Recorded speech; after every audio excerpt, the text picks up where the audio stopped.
संख्या म्हणजे काय बघा, तर ज्या संख्येच्या एकक स्थानी 1, 3, 5, 7, 9 यापैकी एखादा अंक येतो तेव्हा ती विषम संख्या असते. उदाहरणार्थ 3279. ओके, त्याच्या एकक स्थानी बघा 7 आहे, मग ही संख्या विषम आहे. 53 याच्या एकक स्थानी 3 आहे, विषम संख्या आहे. 91च्या एकक स्थानी 1 आहे, त्याच्यामुळे 91 विषम संख्या. ओके, महत्वाचे विषम संख्येबद्दल काय आहे, तर विषम संख्येला जर आपण 2 न भाग घातलं तर बाकी 1 उरते. उदाहरणार्थ बघूया आपण, 21 ही संख्या जर घेतली, 21 ला जर आपण 2 ने भाग घातलं,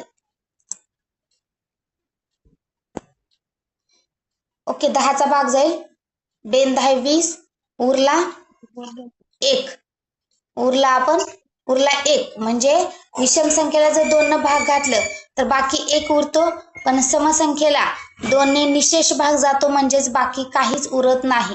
निशेष म्हणजे बाकी काहीच न उरणे.